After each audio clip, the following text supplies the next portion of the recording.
Hi, and welcome to this LinkedIn Safety Masterclass. I'm Jo Henderson, a member of the marketing team, and I'm joined today by our head of sales, Scott Wright. Please wave. Hello, everybody.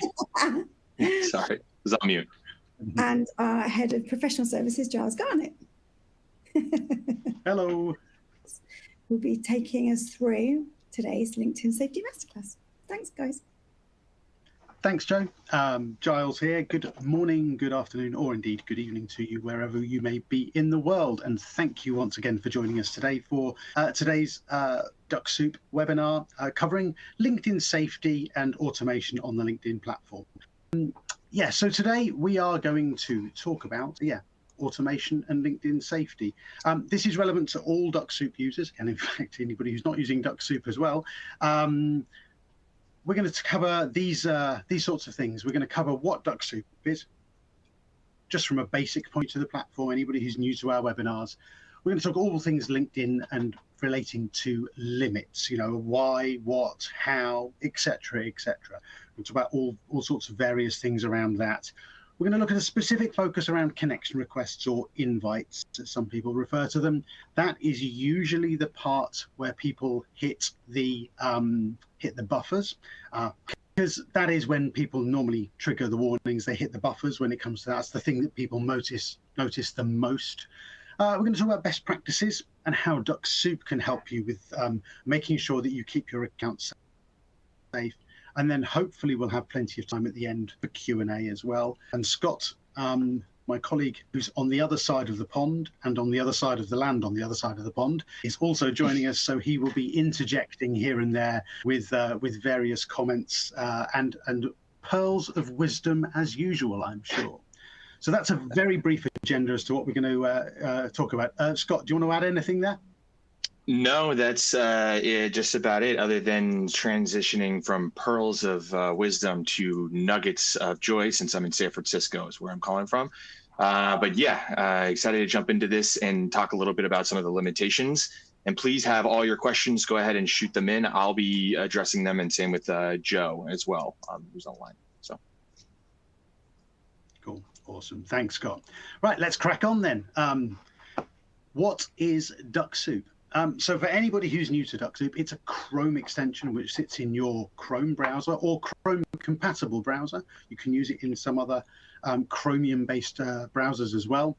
And you can use it to mimic human behavior on the LinkedIn platform. And that can be the free version of LinkedIn, the Sales Navigator version, or indeed the LinkedIn Recruiter version. From a really high level, basically you define a list of targets, a list of in your LinkedIn platform of choice, and then you get Dux-Soup to automate actions against that list. There are 3 different paid versions of Dux-Soup, and hopefully Jo can share a link to which explains which versions there are available and which would be most suitable for you. We've got a really good blog post taking you through the turbo and the cloud versions of Dux-Soup. Really good background information there if anybody needs to refer to those to help you decide which version is for you.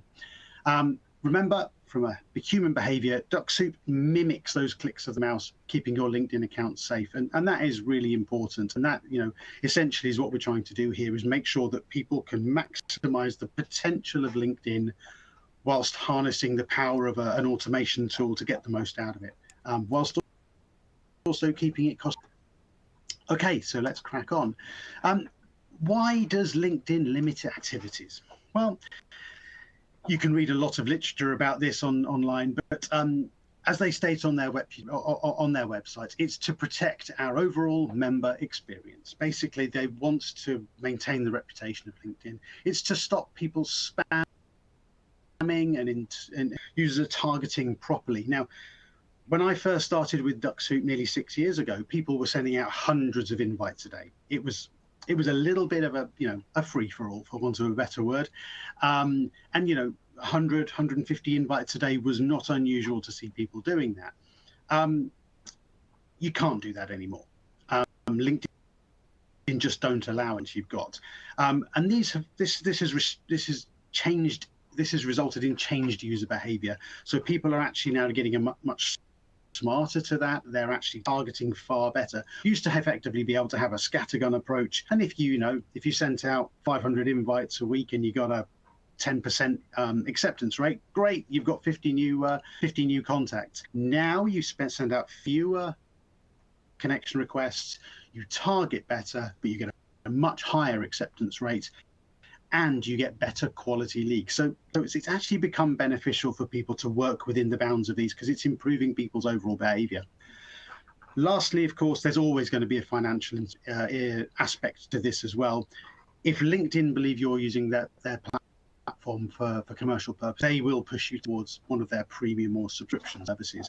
And we'll cover the different versions of paid LinkedIn later on in the webinar as well, because there's not just, it's not just free LinkedIn, paid LinkedIn, and that's it. There's all sorts of different tiers. So we'll talk about that a bit further on later on. What are the limits? That's always the question everybody asks. What are the limits? Well, despite what you read everywhere, nobody actually knows. LinkedIn do not share this information. You will read in places, you can send 100 connection requests a week, and people say it with extreme confidence. And actually, you can very quickly dispel that kind of notion by proving you can send. Some people can send more, some people can send less. There is no hard and fast number for anybody. Every LinkedIn account has its own characteristics, and that can relate to whether it's a free account or a paid account, how big that network is, and what you do on LinkedIn, how active you are on LinkedIn, how many outstanding connection requests you've got, what your acceptance rate is on LinkedIn, and something even, and we'll come on to this a little bit later, and all that will formulate and help build up what we call, or what LinkedIn refer to as a social selling index, the SSI. Now, from some very basic information around your account, whether it's a new account or an old account, whether it's a paid account, whether it's a free account, whatever it may be, we can make certain assumptions around what your limits are likely to be. And you only know if you've reached a limit of connection requests when you trigger a notification from LinkedIn. There's no way of knowing otherwise. It's people guessing. So to dispel that rumor that everybody thinks, yeah, we can send 100 requests a week, it's not that set in stone. Scott, you're nodding in agreement there. Yeah, absolutely. Just to add color to that, I mean, if your profile is brand new, right, brand spanking new, and you have 0 connections, you're not going to be able to send out 100. In fact, I even think you're limited. You can't even you can only add like just a few folks, or if you have 30,000 connections, for instance, you can't have more than 30,000 connections, so you can't even send any more, right? And so most of us obviously fall within those that barrier there. And like the average industry wise that has been seen is about 100. At least that's a good place to start out per week. 100 per week is a good place to start out, and then being able to increase gradually over time. Yep. Yeah. Cool. Okay, so what does LinkedIn limit? Because we've sort of touched there on specifically on connection requests. Well, if you have a look at this, it limits the number of searches you can do, especially if you're running a free LinkedIn account. If you've got a free LinkedIn account, at some point during the month, if you're quite busy on LinkedIn, LinkedIn will say, yeah, you're out of searches now, you can't do any more. Now, something I've not mentioned in the slides here, if you are in that situation, Dux-Soup has a feature called X-Ray, which helps you carry on searching on LinkedIn without having to go down that route. And that's something that we kind of neglect a bit. It's kind of a part of the product that's been around for a very long time. So maybe if Scott or Joe could find the support article on how X-Ray works for people who are running a free LinkedIn account, that'd be really useful if we could share that in the chat box for everybody. Auto visit or visiting profiles. If you've got a free LinkedIn account, at some point during the month, LinkedIn will say, yeah, you've visited enough profiles this month. Sorry, we think you're using this commercially. If you want to visit more, you're going to have to pay us. So, everyone has this kind of quota, especially if you're running a free account. The next one is the one where we see the barriers being hit very often with a free account. If you want to send a personalized connection request, so a message with a connection request with a message, there will be a limit of this on a free account. What we see normally is you can send a message with 300 characters. That's the standard connection request message. What you'll see if you're running a free account is after a period, that will be shrunk from 300 to 200. And then you'll be told, yeah, you're out of free connection requests for this month with messages. Please try again next month. There is all sorts of reasons for this, but it's essentially what I said earlier. LinkedIn are pushing people using LinkedIn for commercial reasons towards their premium services. Can I just jump in Free quickly, account. please? Of course you may, Jo. Sorry, I just wanted to interrupt. So this platform's a little bit different, and what we'll have to do in order to give you links to any documents is probably flash it up on screen at the end, or basically in the content window that you all have, all the links are in there that we've already uploaded, preloaded. The X-ray article isn't one of them. So once this is on demand, I can add that into the session, and we can point you, tell you what to put in the search box on our website to find it in advance. Apologies for that. To find it really quickly offhand, though, in the meantime, answer questions as well. Yeah, to find it really quickly offhand, if you need to, if you literally just type in X-ray Dux-Soup inside of Google search, it'll be the first article related to Dux-Soup. If you need to find it quickly offhand. Thanks, Scott. Cool. Thank you, Scott. Brilliant. So connection request messages, and then connection requests. People will see, you can send, a great starting point is 100 or so connection requests a week. And with Dux-Soup, you can throttle your behavior every day, and I'll do a screen share in a minute and show you how we can do that. The default setting for Dux-Soup is 25 connection requests a day. That's our starting point, and we've got lots of guides. We've got some links we'll be sharing later around all of this and how you can increase that number over time. It's a great starting point. If you've got, as Scott says, if you've got a brand new LinkedIn account, you're probably wanting to start even lower than that. You may be wanting to go back to 10 a day, perhaps. But it's one of those things, over time, you can increase that. I'm actually going to now ask Scott to interject because he's got a little bit more information around in-mail limits, which he can add a little bit more flesh on. In-mail is a premium messaging service that you can use on LinkedIn if you have a paid account on LinkedIn. So, Scott, do you want to add anything more on in-mail? Sure. Absolutely. So with in-mails, right, you can send it's between 5 and 15, depending on the premium, the type of premium account that you get, right? So you can't send out any in-mails on a free account. And again, an in-mail is a message you can send to a person when you are not already connected to them, right? So you can send them out a message that is unsolicited. Now, if you have Sales Navigator, you can get up to 50, and if you don't use them, they'll accrue up to 150. And then on Recruiter, it goes sort of out on into the future. However many you want to buy, LinkedIn will charge you for that, right? With that, though, a lot of people ask, how can I send out more in-mails than I can, than I have credits for? And a lot of people may not know that you can do this. So if you've ever sent out an in-mail before, and it may have popped up, and it said, this in-mail is free. Why? Click here to know why, right? And if you click on that, it'll take you to a LinkedIn support article there.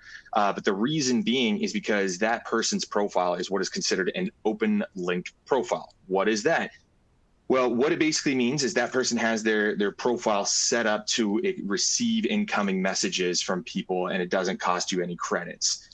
Luckily, Dux-Soup has a feature and a function inside of the skipping options that you can turn on and then go ahead and enroll people into that. And so Dux-Soup will basically skip over anybody that is not an open link and include only people that are open links, and sends out in-mails for free. So you can skirt around the limit of the number of in-mails you can send out. Now, you can't do that forever. Like everything, LinkedIn is watching, whether it's visits, whether it's searches, whether it's connection requests, in-mails as well, and this one also. And so what we've been seeing is that you can send out about 800 in-mails to open link members a month.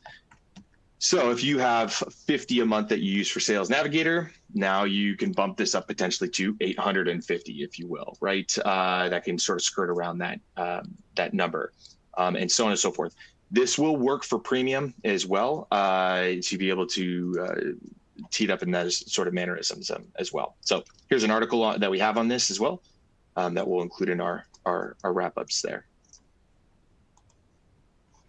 Yeah, I was just sharing that on the screen there, Scott, while you were talking there as well. Sure. Yeah, the free in mail trick is a great way to reach out at scale. Lastly, and probably other than visiting profiles, the least risky thing is to send direct first-degree messages to your existing network. Yeah, so these are the things that LinkedIn limits. As we can see here, the biggest limits are hit, or the limits are hit first if you're running a free LinkedIn account. If you've got a paid account, we do see a much greater degree of flexibility for your actions. So, invite restrictions, what happens? You may have seen this pop up. We can see here on the right-hand side of the screen, you've reached a limit. This is a very common thing, and don't want to trigger this, of course. And ideally, what you need to get your daily invites to a level where you're bobbing along just below triggering this warning. Now, if you're using Dux-Soup and you're sending out maybe 25 connection requests a day, or maybe you've warmed it up a little bit, you're doing 30 or 40 connection requests a day. If Dux-Soup notices this pop-up, Dux-Soup will snooze automatically. It will snooze its connection request actions automatically. So it won't continue to try. It won't keep on banging its head against the wall, as it were. It'll snooze, and it will try 1, 2, or 3 days later, depending on how you've defined that in your settings. Now, when you've triggered this for the first time, what do? Don't worry, everyone's done it. It's not something to worry about too much. Give it a few hours, and then give it a retry. What you'll find is, if in that meantime, if some people accept your connection requests, you'll be able to send some more. If you actually then carry on and so on and so forth, and you do it multiple times, wait at least a day and then try again. One thing you can do is, if you've got too many outstanding invitations, is wait either until the end of the month and make sure you cancel old pending invitations. And we can automate that as well through Dux-Soup. So we can harness the power of Dux-Soup and the control functions of Dux-Soup to allow us to control how many connection requests and visits and direct messages we're sending per day, etc., etc. And we can get Dux-Soup to manage those outstanding invites for us as well, automatically keeping that list under control. If that outstanding invite list gets too long, you're not getting a great acceptance rate. So think about this as part of your process of managing those activities. If you're not targeting well enough, you're not getting a good enough response rate, your list gets too long, you're more likely to trigger some sort of a warning from LinkedIn, which of course Dux-Soup will handle and control behavior accordingly. Yep. Actually, real quick, So if you can go back to that one. Yeah, of course. So just adding a little bit to this is I use an analogy. I'm a big fan of analogies here. And so when a lot of people on this call may have already hit this before, just manually sending out invites. A lot of people may not have. And so what I like to recommend or tell people is, like, if and when they do see this, it is a warning, but it's not the type of warning that you're going to be from like the one you need to be necessarily worried about. I like to think of this as like if a lifeguard blows their whistle and says no running around the pool, right? And you can get as many of these as you sort of like, and the lifeguard's not going to really do anything at the end of the day. And you can get tons of these all day long. I have not heard of anybody being banned because of that, right? When you do want to, or maybe be a little worried about, is when you are logged out of LinkedIn and then you log back in, and you get greeted with a screen. But that's more of a restriction and a warning. These are more throttling limits in LinkedIn that they sort of just throw up automatically. And again, if you're increasing your throttle rate by maybe 5 a week, then when you see this, you'll actually see the date of when this was last hit inside of Dux-Soup. And so when you go in to increase it, just keep an eye there, and you may see, oh, I just hit it, 2 weeks ago. Maybe I should not increase my throttle limit. And that sort of gives you an understanding of what your total can be. But yeah, back to you, Joss. Cool. Great question from Danny, which I've just spotted, which I'm going to answer. Jumping ahead a little bit, how many days should I wait before removing a request? It's a great question. To be honest, it very much depends upon what you're doing and how quickly you're doing it. What you want a chance to see your request.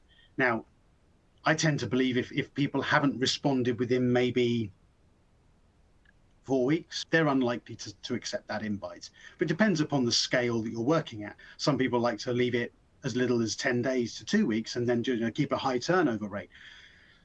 It all depends upon your process, but you don't want to send an invite and withdraw it 2 days later because a lot of people won't even see it.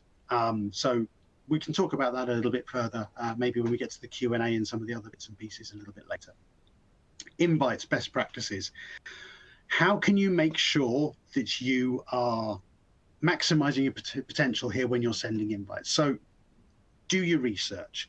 Match up your target audiences to your campaigns or your messaging. Make sure there's a good match there, and make sure that your LinkedIn profile is relevant to your target audience as well. That could involve updating your tagline depending on what you're doing. And that is something to consider. Going to join all the dots up to make the process work as well as possible. Use Dux-Soup to auto cancel those invites to manage that old list. And the more effort you put into building your search results or your list, the better results you'll achieve, not only numbers wise, but quality wise as well. And that's so important. I always talk about the scenario you're looking at 3 steps when you're trying to engage with people on LinkedIn. First of all, you want them to recognize that you exist. And you want them to not be scared by your profile, or scared off by your profile, should we say. Second of all, we want them to connect with you.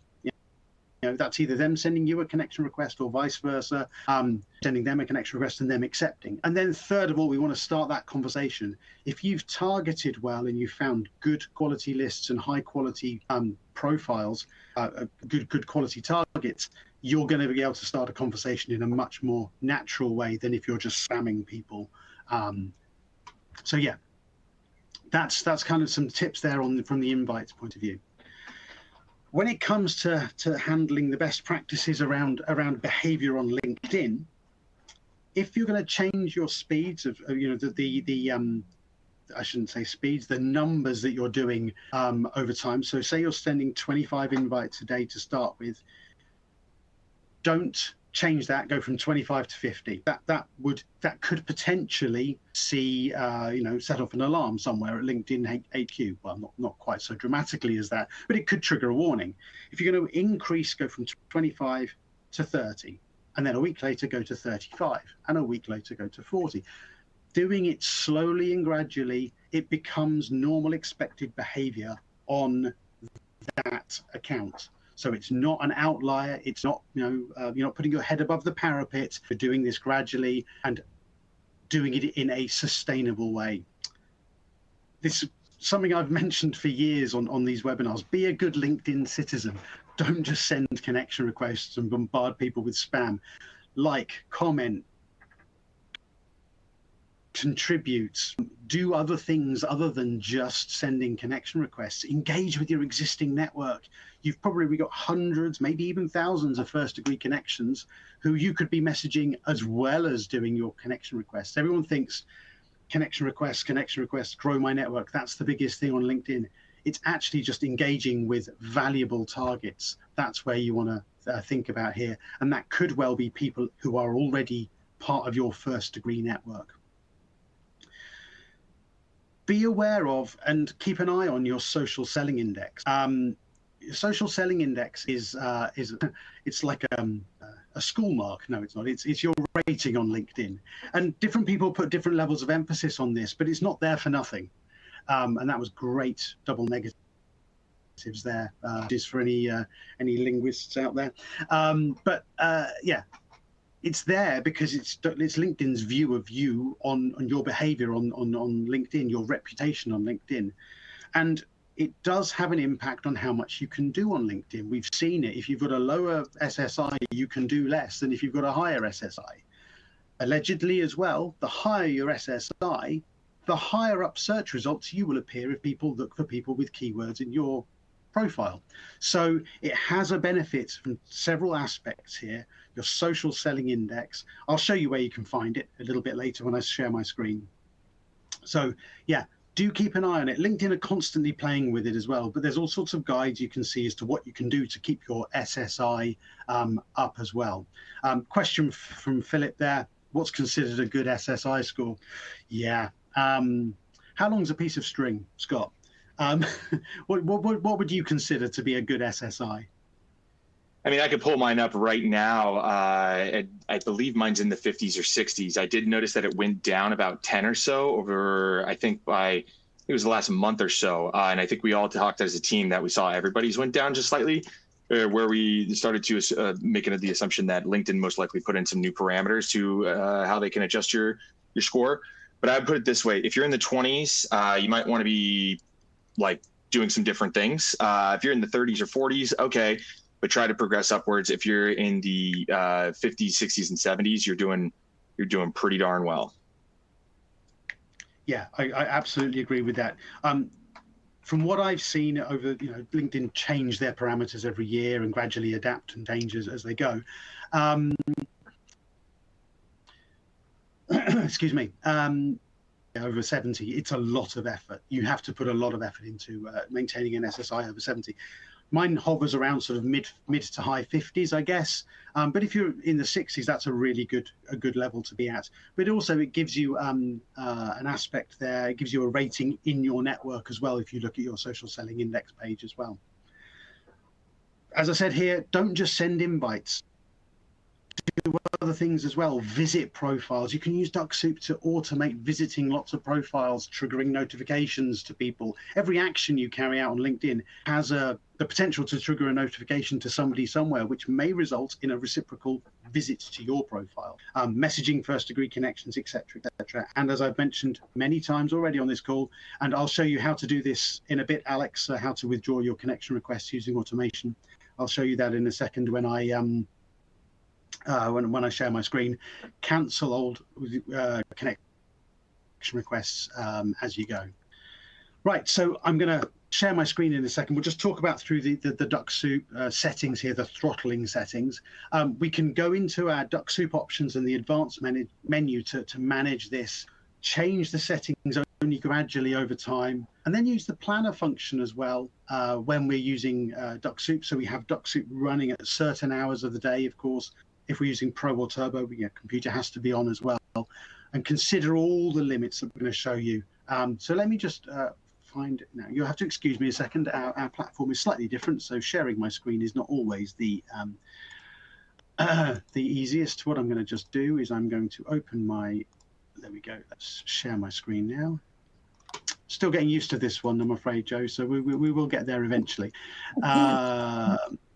There we go. Hopefully you can now see my Dux-Soup options. Yes, the way I got to my Dux-Soup options, excellent, was I clicked on my Dux-Soup icon in the top right-hand corner, my extension icon, and I clicked on the little cogwheel in the top right-hand corner, which opened my options. Now I've got Dux-Soup Turbo running here, but this is what you would see as default. Now, if you want to play around with your throttling settings and all of the other things that we're talking about during this webinar, the first thing you want to do is go to the User tab and enable the Expert User Type. So I'm going to enable the Expert User Type, and that opens up a few more menu options for me. So I think it was Alex that asked, so we're going to start with Alex's question, how do I automatically withdraw invites using automation?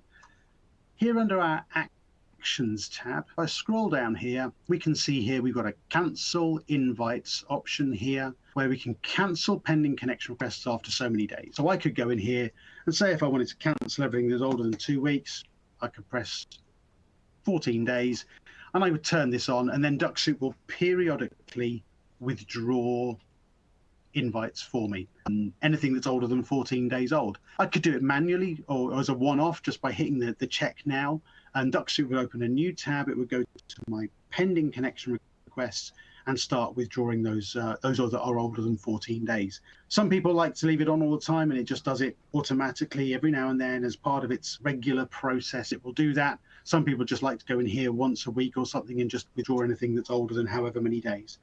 As I said earlier, I tend to think in a minimum of at least 4 weeks, around a month, That tends to be what I have mine set to, because I want to make sure people have time to the invites there. So that's cancelling pending connection requests. And then when it comes to throttling, if we go along now to our throttling settings, I've got my throttling settings as so. Now these are almost the default settings. Scanning is probably a bit far. I think that's real quick, if I can interject, if I could just interject for 1 second here, it's important to note that you, for those who are, for those who are maybe in these options or have seen this and it doesn't look the same, that's because you have to set your Dux-Soup to expert mode. Once you set it to expert mode, you can then see the throttling settings, actions, and all that. So yeah, we went through that, and yeah, hopefully everybody's on board with that, and saw how I changed from the basic to the advanced or the expert mode there. So here under the throttling settings, these aren't quite the default settings because I've been playing around with the robot speed. I would always leave the robot speed, the visiting speed here, either at random or somewhere under 200. I wouldn't run it any quicker than that. We want Dux-Soup to be behaving in a human way. We want it to be behaving as humanly as possible. We want it to not be running at 100 miles an hour. So that's how I would leave that. What you'll see here in the middle then here is the LinkedIn invitation limit. You know, that pop-up, if we trigger that pop-up, then in my case here, I've got mine set to snooze for 1 day after reaching a LinkedIn invitation limit. Now, I think when you go in there, first of all, that is actually set to 3. I have mine set to 1 because if I trigger it, I want to at least try the following day. If you've triggered this alert, you would see a date stamp just here by the clear button. So you would actually see the last time that you triggered that warning if you have done it. And then finally down here under the daily limits, these are the default settings for Dux-Soup. There's a few things to take into consideration here. Profile visits. For Dux-Soup to carry out any action, it has to visit a profile. So if it's sending a connection request, or if it's sending an in-mail, or if it's sending a direct message, any of those actions, it has to visit a profile. So we want to lots of profiles if we can. So here, if I click this button here to unlock these drop-down boxes, we can see here, depending upon the type of LinkedIn account we have, we can say to Dux-Soup how many visits we're happy to unlock for it to carry out per day, if you like. So I've got a Sales Navigator account, so I generally have mine set to up to 500. I visit lots and lots of profiles. Connection requests, mine are set to 25 a day, which is the default. If I'm doing testing, and I ran a very complete test on this, and I've told this story many times on webinars and in demos, etc., etc. I enrolled like 1,000 people or something into a campaign, into a Dux-Soup Turbo campaign, and I started at 25 requests a day. And over a period of around 9 or 10 weeks, I accelerated from 25 up to 65 invites per day. I went up 1 step per week. When I got to 45, I triggered that warning from LinkedIn to say I'm out of invites for now. So I went back a step. I paused for 24 hours. I went back a step, and then I carried on. And after, I think it was 10 weeks, I got to sending 65 invites per day without any problems at all. Now, at that stage, I thought, okay, well, if I'm sending 65 invites a day, that's over 300 invites per week. I'm very, very happy with that kind of level. And that's where I finished the testing. So what I've proved there is that you can accelerate over time if you do it gradually and steadily.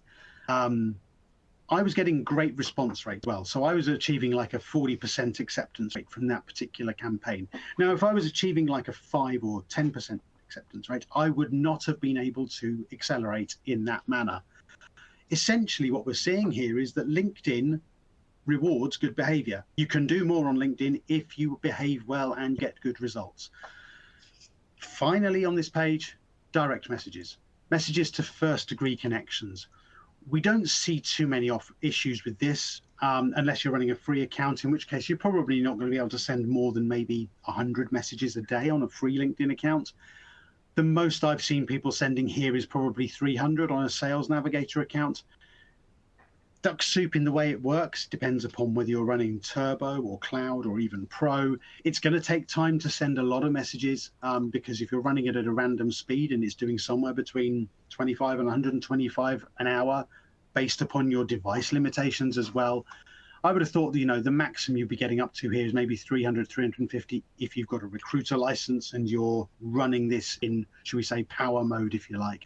But, you know, for most Sales Navigator users, 150 to 250 is a great number to get to. If you can send over 1,000 messages a week, then that's a great level to get to. Remember, direct messages includes both in-mails and messages to your existing first degree network.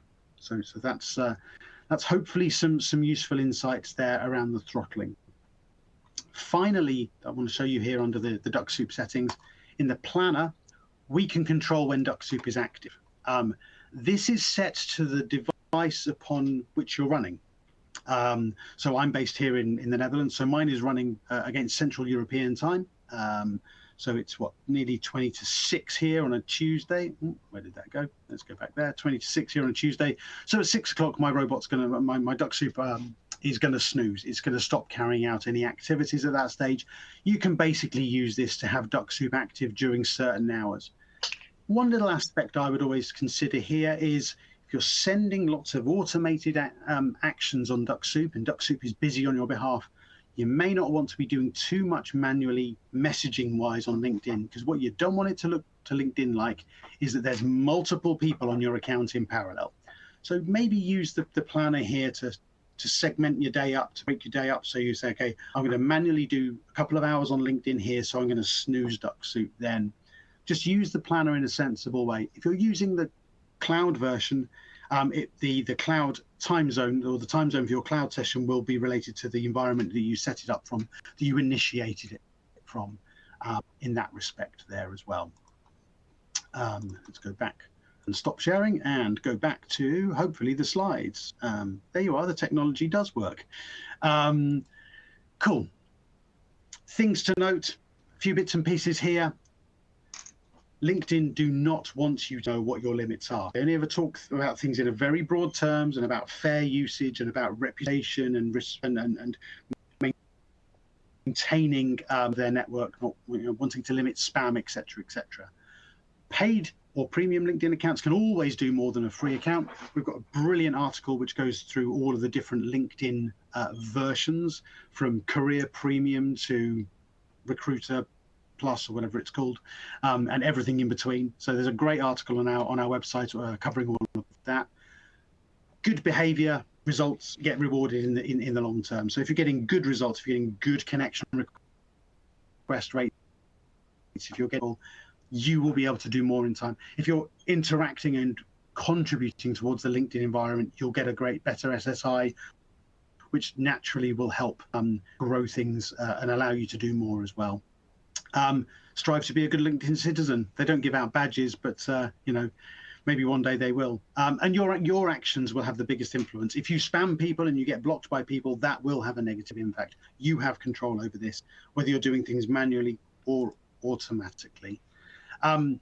Scott, do you want to talk through this one? This is sort of like, from a very, very high level perspective, some numbers that we've dug out before, and this is also contained in one of our blog posts, I believe. Yeah, absolutely.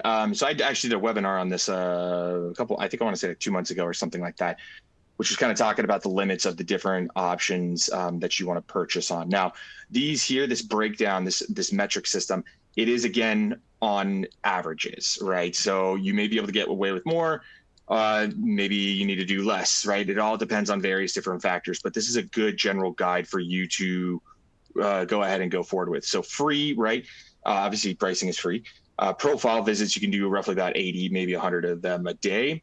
That's in terms of those visits. And then connection requests, about 20 or so a day, but that's ensuring that you are not putting a message inside your connection requests, right? So as Giles was sort of calling out before, if you do put a message in your connection request, then it will tell you only have about 5 of them a month, because LinkedIn is like the mafia, and they're charging for extortion to use their platform, but that's another story. But anyways, and then your messages to first degree, you're looking at about 50 to 75, or since you can only, back to what Giles was also saying, every time a Dux-Soup sends out a message or sends a connection request, it's also visiting the profile. So if you think about it, you're only able to do maybe 100 visits a day, then you got to maybe make an adjustment for how many direct messages you want to be able to do as well. And in-mails are none. Then that kind of breaks down over on the right there. And so there's career and business premium. And then with those, you can do about 150 to 250 profile visits. You can do about 20 invites a day, 25 invites a day approximately. You do about 70 to 100 messages. And then you do get in-mails for career and business there. But correct me if I'm wrong here, Giles. Does our skip if open link and the in-mail function work in the regular LinkedIn? I believe it does, but I don't know if the skip if open link member does. I'm not sure. I gotta go back and test that. The skip if open link member doesn't work. So yeah, you can send an in-mail via there, and it will send, but we can't. Dux-Soup doesn't identify if they're open link in regular LinkedIn. It can only do that from within the Sales Nav environment. Got it. Yeah. So the skip if open not or if not open link member doesn't work, unfortunately, for the free and the premium version, which I was misspoken on, just for the Sales Navigator one. But you can still have in-mails inside of your campaign that you're building inside of Dux-Soup, and that will handle that just fine currently at that time. By the way, if you have a friend that has Sales Navigator, then maybe you could have him scrape a bunch of profiles and hand those profiles to you, and you can upload them in there. But that's another story for another time. And then as for Sales Navigator, yep, you can do about 500 visits per day, 25 connection requests. Again, that can be adjusted, as Giles just said. He was able to increase it up to 65, I think is what you said. I've done up to about 85 on a daily basis and increased it during certain times. And yeah, it's just different across the board for everybody, right? And then 250 messages per day, 50 in-mails, and you can use the skip if not open link member. And the same goes for Recruiter, but Recruiter bumps it up to the number of visits as well. And so the visits is sort of like something you can use. Like LinkedIn does say to you that you can visit more profiles when you purchase one of their paid platforms, right? What LinkedIn does not say to you, though, is that you get more connection requests. However, the way that we look at it is kind of like, yeah, right, you can kind of use your profile visits limit as the maybe number of actions you can kind of do on a daily basis. But you also want to take into consideration any manual stuff that you're doing. So if you're doing any manual actions, then maybe you don't want to be hitting those exact numbers every single time and going across the board. But generally, most people are doing connection requests with first-degree follow-ups. And so with those, since you can only send in the realm of, let's call it 50 if you've got a decent profile a day, then the number of first-degree follow-ups aren't even going to run into each other on those sort of cases there. Yeah. But yeah, this is a little bit of a breakdown and a little guide that is good to sort of run with. Yeah, I think it's really useful context. And, you know, these connection request numbers here, these are, you know, great starting points. You know, we've proven and seen it time and time again. You can, especially if you've got a Sales Navigator account, for example, you can increase that number. So this would be the starting point and grow up from there, should we say.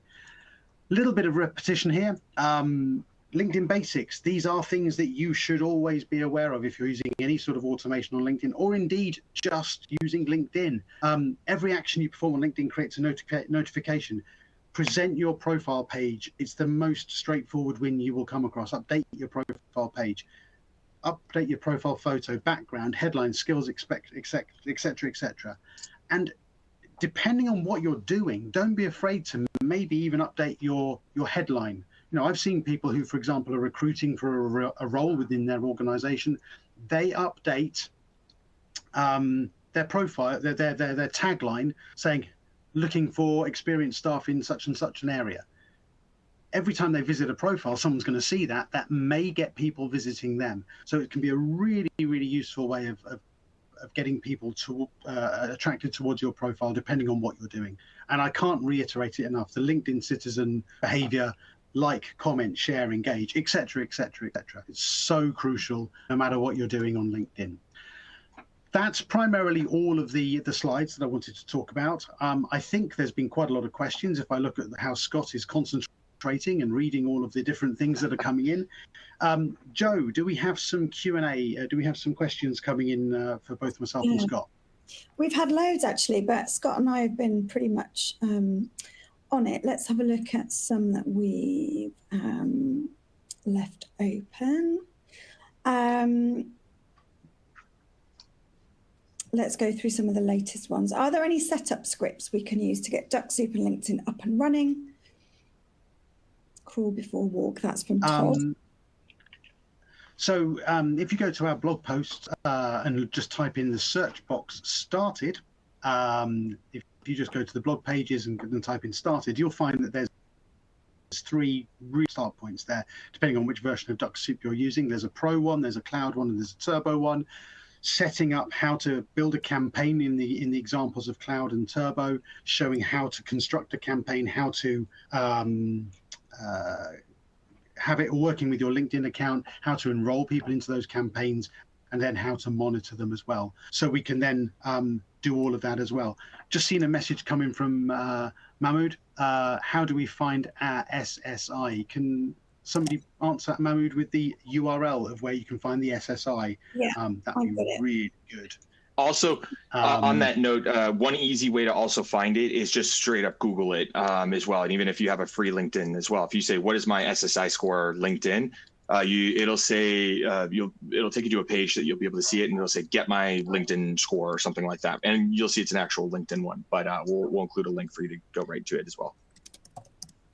Yeah, if you've got Sales Navigator, it's in the drop-down menu on the right-hand side by your profile up in the top right-hand corner. If you've got a free LinkedIn account, there is no direct link within your LinkedIn account to find it. So yeah, you need to Google it or follow the link that's being shared in the Q&A there. Yeah, I've just shared that. Thank you, Stephen, for sharing that. That's brilliant. Annie has just where's it gone now? You're being tested on the new platform. You've got to find the Q&A now. Any thoughts about running Dux-Soup when we're not in the office? Annie has said, I tend to work UK time 10 a.m. to 6 p.m. So how about if I run Dux-Soup 1 a.m. to 9 a.m.? Our business is international, therefore we can get users and users can register on the platform 24/7, 365. And then she's just said, the very last bit, I guess this will avoid LinkedIn Dux-Soup automation being used whilst I'm using it. I guess I should avoid using it manually if the automation is working too. Yeah, if you've got lots of messages going out. So, I mean, there's various different ways that you could achieve that, Annie. You could use Dux-Soup Turbo and just leave your device on and active outside of your working hours. Remember, if your laptop or your device goes into power saving mode, then Dux-Soup cannot mimic the clicks of the mouse on the screen. In which case, you may want to consider the cloud version, which is a 24/7 always-on version of Dux-Soup. You can read all about that. Oh, well done, Mahmood. 74 is a really good SSI. 24/7 availability of Dux-Soup Cloud. And then you can use the planner to just determine exactly when you're happy for Dux-Soup to send out messages. Yeah, several different ways of doing it, depending upon your budget and depending upon your process as well. Thank you very much. I'm just suggesting to Mahmood that we have a look at his account and look at what he's doing if he's getting 74. Shara has said, it's maybe a different topic, but I got a restriction because LinkedIn detected software. Oh, that automates activity. Yeah, this can be very occasionally triggered. This tends to be random spot checks from LinkedIn. Usually, best thing to do in that case is perhaps slow everything right down, maybe not use Dux-Soup for 24 hours, get the account back up and running, and then you should be fine. These random spot checks do occasionally happen from LinkedIn. Scott, do you have anything to add to that? No, not really. You've hit the nail on the head there. Other than where I see this happening more often than not is sometimes if you basically comes down to like kind of messaging, and the number of messages you're trying to do also is a good way to sort of point back to that. However, if you have questions or something like that, every case is always a little bit different, and we can try and walk through it a little bit together and see a little bit more insights. But always reach out to our support team, info@Dux-Soup, info@dux-soup.com, and we could take a look a little bit more on a one-on-one basis. Yeah, fab. Yeah. There's also a section about that in our keeping your LinkedIn account safe article or blog post. So yeah, that's something that you can have a look at as well. And I think that's in the resources that we shared as well. Yeah, it is. Frederick has asked, can Dux work across multiple LinkedIn profiles from one Dux profile to avoid contacting? No, it's one Dux-Soup account per LinkedIn account has been the way to work. Unless you're using the cloud agency, which is a different rabbit hole, which we won't go down right now, where you basically one Dux-Soup license is required per LinkedIn account, because you're queuing up actions against a LinkedIn account, and you don't want to cross-pollinate actions because they would probably fail as you're running different campaigns. What I'm going to do now. Question from Juan. Sorry, I have Dux-Soup Turbo. Can't find the settings button. You need to go to the extension icon in the top right-hand corner of your Chrome browser. Click on that Dux-Soup icon in the top right-hand corner. You'll find the little cogwheel, which is the settings button there. Juan Alberto. Thank you. I was just going to say a few people are dropping off, so before we lose too many others, and then we can carry on with the questions, I'm just going to jump ahead ever so slightly to our upcoming webinar, because there's a few changes, and I know we've got some regulars on here.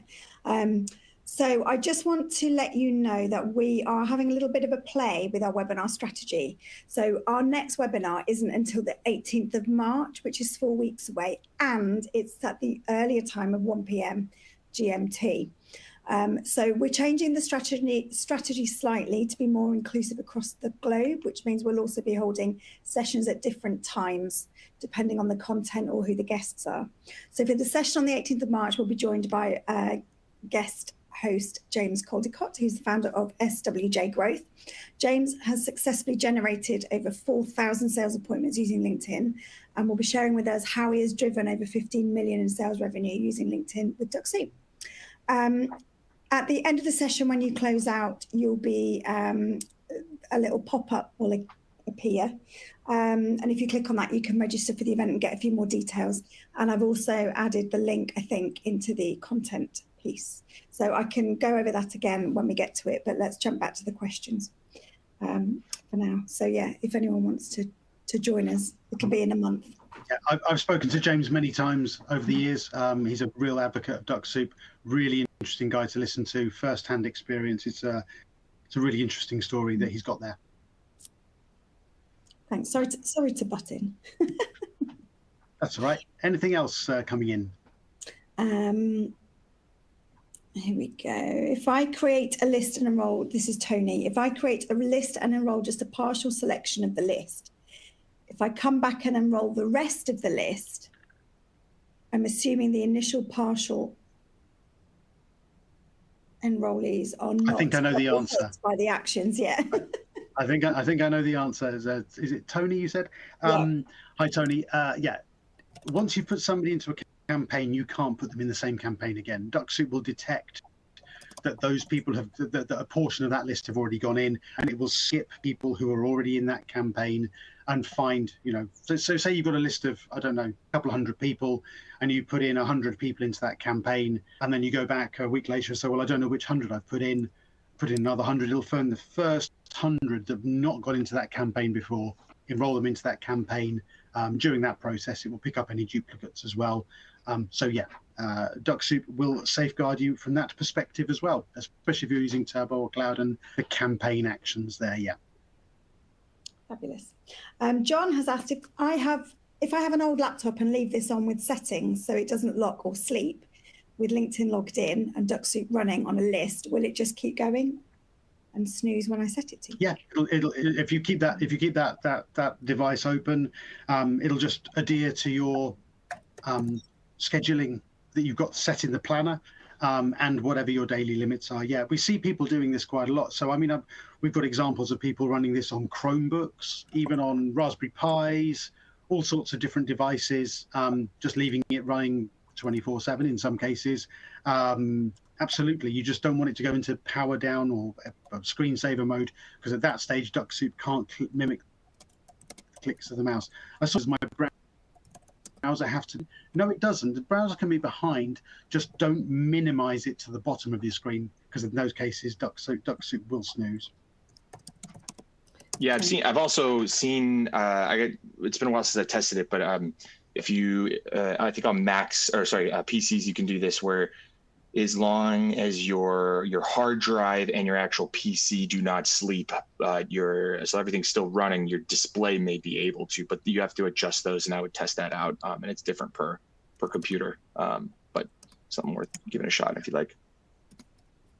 Yeah, maybe I'll have a look at that myself, because you're on a Mac, don't you, Scott? Yep. Yeah. Okay. There's a few maybe I'll have a play people around with it. Sorry. There's a few people asking about the recording. Just to reiterate, it will be live on demand. You'll be able to use the link that you used to join to get access to that. But fear not, you'll be sent an email when it's live, and that will have your link in it as well. So that will come out tomorrow. Cool.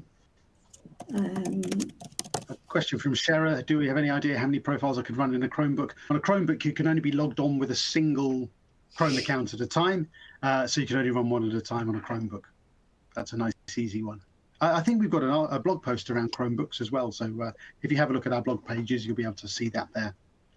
Thanks for that one. Okay, I think we've got 2 more questions if I'm right. Chad has said, if I already have a campaign flow and then I add more steps to it, will Dux-Soup run those next steps with the existing enrollment list? It depends upon what stage of the campaign people have reached.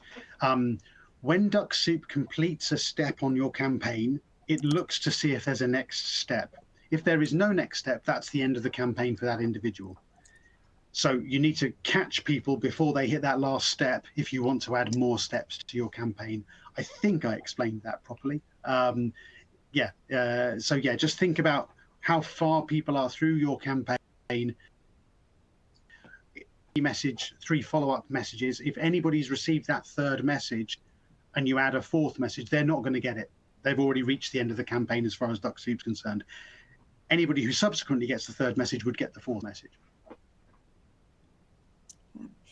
Solomon has asked a little bit of information about polls on LinkedIn. I was sending messages to people who voted on my poll and thought it was normal, but I did get a restriction from LinkedIn. Is there a certain number of people I can reach out to on my polls? Was that, yeah, okay. I don't know if he was reaching out to them manually or using automation, but I wouldn't have thought that would be a specific restriction. I don't know how many we're talking about there. It'd be great to have some more information. Solomon, if you could email our support team and we can look into that more, because I think a little bit more information there would help us contextualize the question. Was it reaching out with that link with Dux-Soup or what? That'd be really. Oh, he's sending it manually. Yeah, not seen that one. No, thank you for the response. Yeah, I've not seen that before, Solomon. It'd be great to have a little bit more information around numbers. I don't know that didn't know that there was a limit regarding that. But also I'm not sure if poll respondees is a list that Dux-Soup supports. So there's a few layers to peel back there, I think, and find a little bit more information out. Would be great. Okay. Lovely. And here endeth the list of questions. I think Scott's answering one at the moment, I think. Yeah, I was just answering the one on the Chromebooks, basically just adding an update to that by saying if your computer runs Windows or obviously Mac or something like that, you can have multiple Chrome profiles, right? And so you can have multiple profiles. And if you can run about 5 to 10, maybe even more, with anywhere between about 8 gigs of RAM or so. But the RAM is what's going to be one of the bigger, because Chrome takes up a lot of RAM, as we know. Yeah. Okay. Thank you very much. So yeah, just a reminder then, our next webinar is in 4 weeks. So it's on the 18th of March and it will be at 1 p.m. GMT. So be there. But the good thing about the new platform that we're using on 24 is that you can always get it on demand. And if you do happen to miss a session, you can still get access to all the content that we presented during the session. You just don't get the option to ask live questions. I have to hop, everybody. It was a pleasure chatting. I have to hop to my next call, but I'll leave you both to Giles and Joe. Take care, everybody. See you, Scott. Cheers, Scott. He's so good at pressing that button instantly, isn't he, Giles? Fast as lightning. If anybody wants any assistance, if anybody's stuck with Dux-Soup or you've got questions, you can go to the services page, which the URL's here. You can see on the screen. If you can't solve your problem virtually via email or the live chat, then we would, of course, set up a support call. That would probably be either with myself or with Scott. If you need more, should we say, extended assistance, where you're trying to maybe trying to build a process, trying to put together campaigns, maybe even put an integration together through Zapier or Make, then you can look at either our booster or technical sessions, which are paid sessions to help you going forward there. Cindy's asking for the link to the next webinar. I think that's coming up as soon as we finish, isn't it, Yeah. Jo? So when we finish, if I've done it right, and please give me some feedback if I haven't, you can get hold of me on LinkedIn, Jo Henderson. In theory, when we close this, you should get a pop-up, one for the free trial and one for the next webinar. If it goes wrong, everybody, jump onto the website and right at the, jump onto the webinars page, and our webinars are always listed there. And the link to that is in the related content. But hopefully it will go to plan, and a nice little pop-up will appear with that picture on it, so you can book there. But yeah, do let me know if not. Any others? Where do I buy this? Oh, Frederick's just asked, when I already have a trial account, where do I buy the subscription? Great question. You want to take that, Giles? Dux-Soup.com. Dux-Soup.com, go to the pricing page and you can see there the links to that. I'll tell you what, just as a very quick one, I'll share my screen and then we can just show you exactly where that is. If I can find the right... Too many tabs. I really need to... there we go. There we go. Anybody who's new to the webinars, feel free to send me a connection request. There's me on LinkedIn. But if I go to Dux-Soup.com, our homepage, and we go to the pricing section, you can subscribe to your desired solution here. You'll see the prices, either Great British Pounds, Euros, or US dollars. Subscribe to either individual team or agency, either monthly or annually. And you can see all of that information on our website. Now I need to work out how to get back to this right screen. No, that's the wrong place. Come join me. Stop sharing. There we go. And we're back in the room. There's also a link in that content area to Trustpilot, which is obviously a review tool, and we'd love to hear your reviews. And if you do, you get the chance to win one of our caps, which is all good. Oh, look at those little applause that we're getting, isn't it? Thank you ever so much, everybody, for sticking with us for the webinar. I know we've overrun a little bit, but it's a new platform. We're getting used to it, and hopefully this is useful content for everybody that people can refer back to and use again and again. It's relevant to everybody. Yeah, excellent. Thanks, everybody. Thanks, everyone. I shall end the event now. Good luck with the little trial buttons. Bye. Bye.